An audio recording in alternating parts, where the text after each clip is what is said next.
للتوسع أكثر حول موضوع الشخير من الجانب الطبي ينضم لنا استشاري جراحة الأنف والأذن والحنجرة الدكتور عصام الأشقر. أهلا فيك. أهلا وسهلا. صباح الخير دكتور. يعني بداية نتحدث عن البحث الجديد الذي يقول بأن حل الشخير هو بنوم الزوجين في غرفة منفصلة، هل توافق هذا الحل؟ لا طبعا، هذا ما له حل، هذا حل اجتماعي وليس حل طبي أبدا، لأنه كثير من الأحيان حتى الشخير بيصيب حتى بأعمار الشباب اللي ما لهم متزوجين، اللي بيكونوا قاعدين بدورم أو مع زميل بالدراسة أو حتى أثناء البزنس تريبس. فما هو حل طبي الحقيقة، هو حل يعني ما له مجدي، جدا مؤقت، ولازم نحن نعالج المرض من جذوره، مو بهالشكل اللي بنتغلب عليه. المرض الحقيقة هذا مرض الشخير هو الحقيقة إذا بتحكي لإحصائيات عم تحكي حوالي 40% من الرجال بيعانوا من الشخير وحوالي 25% من النساء بيعانوا من الشخير حتى بأعمار صغيرة. فهذا المرض أنا بقول له لمريضي هذا مرض صامت، لا أنت قدران تعبر لي عنه ولا أنا قدران أشوفك أنت ونايم.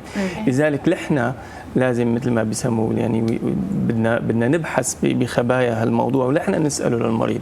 وكثير أحيانا بيجوا لعنا المرضى هو وزوجته، فأنا بالفحص العادي بكون جاي لشكوى أخرى يعني، فمن الفحص السريري تبعه بسأله انت بتشخر، فورا بتنط زوجته اي والله دكتور، بلش بقى يصير الموضوع وهو بينزعج احيانا من هالموقف. بس لا بقول له معلش خلينا ناخذ الموضوع بشكل جدي اكثر، لانه شخيرك بده يعبر عن شيء ثاني هلا بنحكي عنه، وهذا الشيء الثاني لازم نحن نبحث عنه بشكل دقيق لنحميك من مخاطر في المستقبل.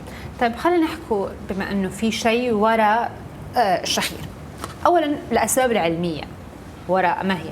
نعم، بشكل أساسي من مبدأ الشخير هو دخول الهواء للطرق التنفسية عم يؤدي إلى صدور صوت عالي نتيجة رخاوة هالطرق التنفسية الرخوة. لازم بس أحكي فكرة صغيرة، حتى بالتقرير هلا شفت الأخ عم يقول إنه الجيوب، لا الشخير ليس جيوب أنفية. هي اللي لازم نحن نشيل هالفكرة من ذهن المرضى. انسداد الأنف المزمن هو جزء من مشكلة الشخير. الأنف هو عضو صلب ما له رخو، فهو ما بيرتخي أثناء النوم وما بيعطي صوت. الصوت بيطلع عن طريق البلعوم واللهات وشراع الحنك والأنسجة الرخوة. فالشيء الأساسي بموضوع الشخير هو أو مبدأ الأساسي هو رخاوة بهالأنسجة تؤدي إلى تضيقها وتحركها بشكل سريع. طبعا العوامل كتير بتسبب الشخير، انسداد الأنف واحد منها وليس كلها. البداني مثل ما شفتوا بتقريركم، كمان موضوع التدخين الكحول عامل وراثي. في شباب كتير هلا اكتشفوا حديثا احدث دراسه حوالي اكثر من 140 جينوم مسؤول عن الشخير. فهي موضوع عائلي حتى بنشوفه. وضعيات النوم طبعا لها دور. في ناس كتير بتقول لك انه عم يشخر لانه بيتعب، لا الشخير ما هو شيء طبيعي. صحيح، عادة هاي المعلومه منتشره بسبب التعب. لا ما له علاقه ابدا بالتعب، بالعكس الشخير هو الذي يسبب التعب، مو التعب اللي يسبب الشخير. المريض اللي بيشخر كثير بالليل فهو نهاره صعب، فلذلك احنا بنسال عن شيء اسمه الدي تايم سليبنس، بيؤدي الى نعاس نهاري. السبب الحقيقه الشخير معظم اللي بيشخروا بيؤدوا الى توقف او انقطاع النفس اثناء النوم، وهي الجزئيه اللي احنا بتهمنا كثير. نحن بنصنف المرضى سيمبل سنور، شخير بسيط ما له اي مشاكل، اوكي هذا موضوع اجتماعي بنحله له بطرق بسيطه. الأسوأ من هيك هو انقطاع النفس أثناء النوم. انقطاع النفس أثناء النوم يعني البرين الدماغ عم يصحى بالوقت اللي لازم ينام فيه، وهو مرحلة النوم العميق. فنحن بنعمل له اختبار دقيق بالمشفى عنا، أو إذا ما قدرنا ببيته بنقيس كم مرة خلال ساعة بيقطع النفس أكثر من 10 ثواني. وهذا اللي بيؤدي لمشاكل كتير كبيرة. ممكن تمشي مشاكل بسواقة السيارة، ينعس، يؤدي لحوادث اثناء عمله، خاصه اذا كان عمله شوي كريتيكال، طيار او سائق باص، او حتى بعمل بمهن شوي دقيقه يؤدي الى نعاس، بيؤدي الى يعني اساءه بالاداء تبعه بالعمل. الذاكره القريبه مثل ما حكينا من شوي بتؤدي الى مشاكل في عنده، يؤدي الى اكتئاب، حتى بيؤدي على نشاطه يعني الاجتماعي، وحتى الحقيقه بنشاطه مع عائلته والمود تبعه. كثير الى مشاكل خطيره غير المشاكل الطبيه، مثل مثلا مشاكل تاثر على تضيق شرايين القلب، جلطات الدماغيه، موضوع ارتفاع بسكر الدم.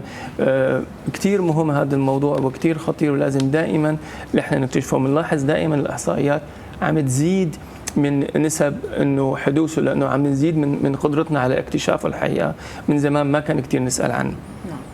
يعني دكتور، تحدثت عن الشخير العادي والشخير الذي ينتج بناء على وقف التنفس المؤقت. صح. ما الحل في كلا الحالتين؟ نعم، اول خطوه انه نحن نعمل للمريض اختبار النوم. هذا اول خطوه لنشخص حتى نميز، حتى نقدر نميز انه شو الدرجه تبعه. ولانه حتى انقطاع النفس اثناء النوم الحقيقه عندنا تصنيف خفيف ومتوسط وشديد. يعني تخيلي في مرضى احيانا بيوقف النفس اكثر من 60 مره بالساعه، يعني كل دقيقه هو بيقطع نفسه. هو مو شاعر بهالشيء، هو بيشعر اثناء النهار انه هو تعبان شوي، مرهق، ميال لانه ينام. اذا بلش يقرا اول صفحه بتلاقي بينام، بحط تي في لسه ما يبلش اول 10 دقائق بتلاقي بينام. هي اسئله نحن بنساله عليها باي ذا واي. فلما بنشخص هذا الموضوع حتى ببين معنا باختبار النوم اللي متوفر حتى عندنا بالمشفى عندنا قديش الأكسجة بالدم ممكن تنزل حتى 80 أو 85%، وهذا شيء ما له طبيعي. اللي تحكي عليه الآن هل هو توقف التنفس انقطاع النفس أثناء النوم؟ نعم، انقطاع النفس أثناء النوم اللي هو مرض كتير مهم وكتير مؤذي وسهل حله إذا مشينا بالطريق. من زمان، من اكثر من تقريبا يعني 15 20 سنه كان الحل يجي المريض على العياده عم يشخر انفه في عنده انحراف فتيره، بيعملوا له العمليه، اكتشفوا انه ما عم يتحسن. حتى في شيء ثاني، في مالتي فاكتورز. دائما بقول للمريض لا تفكر انه شخيرك شغله بسيطه، الشخير هو مرض مالتي فاكتورز ريزن، لذلك لازم كثير نشتغل بشكل علمي عليه الحقيقه. وحتى عندنا نحن بالمستشفى مثل عندنا تيم بالنسبه للاي ان تي، في عندنا الطبيب الصدريه، طبيب الاعصاب، طبيب البداني له دور بالموضوع، طبيب القلبي له دور بالموضوع. لاحظي انه احيانا في مرضى عندهم ارتفاع ضغط شرياني ما بيزبط الضغط تبعهم، طبيب القلبيه بيحول المريض اللي في مجال نشوف شو وضع نومه، لانه اضطراب النوم بيخلي انه ضغطه ما يزبط. فكتير الموضوع بتعلق بكل شيء، ولازم يعني بتشكركم انه عم تسلطوا الضوء عن هالموضوع لانه كتير مهم الحقيقه. أكيد، يعني هو الموضوع له مقاربة مثل ما أشرت، مقاربة شاملة. حتى ذكرت مسألة أنه يعالج مثلا انحراف الأنف أو غير هذا. نعم. متى يلجأ الشخص حالته تلجأ إلى الذهاب إلى الجراحة لتجاوز اضطرابات النوم؟ نعم، لما نحن بنفحص المريض وبنحدد الأسباب الأساسية لسبب الشخير عند هذا المريض، كل مريض له خطة علاجية تختلف عن الآخر. يعني بيجيني مريض مثلا وزنه 140 كيلو، رقبته ضخمة، عنده بدانة شديدة، عمره من فوق ال 55 أو 60 سنة، هذا علاجه غير لما بيجيني شاب عمره 35 سنة فيت رياضي وعنده شخير، هذا يختلف عن هذا. الجراحة هو جزء من العلاج إذا كان الاختبار النوم عم يبين لي إنه هو عنده مثلا انقطاع نفس خفيف ماله شديد وما عنده بداني وعنده انسداد مثلا أنف شديد أو عنده ضخامة شديدة باللوزات أو عنده لهات ضخمة جدا حسب تصنيفات معينة، هون بنلجأ للجراحة مع تذكير المريض انه هذا ما له حلول 100%، هي بتحل لك جزء كثير كبير من المشكله، بس احنا نضل نتابع حالتك. يعني ممكن يعمل الجراحه وبعدين يضل يعني يبقى على ما هو عليه؟ لا، بيتحسن، يقل لكن ما زال موجود. ايه، بيتحسن بنسبه كثير كبيره بعد الجراحه اذا اخترنا المريض الصح.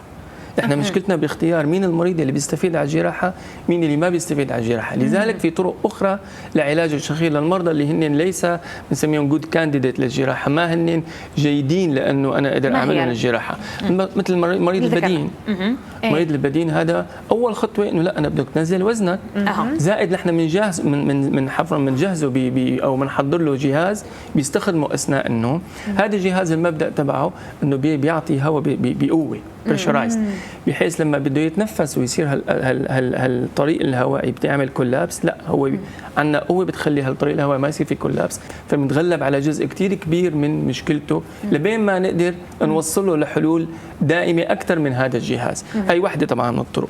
فمثل ما قلت لكم موضوع الشخير موضوع كثير معقد، ما فينا نختصره ب10 دقائق، بس اهم شيء او الرساله اللي بحب انا اخبرها للاخوه المشاهدين، لازم تشوف دكتورك، لازم نحلها بطريقه صحيح وعلمي ودقيق، تمام؟ ما نحط ببالنا انه حل مجرد عمليه وخلاص، لا. كل مريض له طريقته المختلفة عن الأخرى، وطبعا مو الحلول يناموا منفصلين أو يحطوا يعني سدادة الأذان، لأنه باي ذا واي سدادة الأذان ما بتخبي غير أكثر من 30 ديسبل. قوة الشخير الصوت تبعه عم تحكي من 50 ل 60 ديسبل، وهذا يعني ما بتخبي سدادة الأذان. يعني حتى هي مش حل. نعم طبعا. يعني في الختام نشكرك على تواجدك معنا، استشاري جراحة الأنف والأذن والحنجرة دكتور عصام الأشقر، شكرا جزيلا لك. أهلا وسهلا بكم.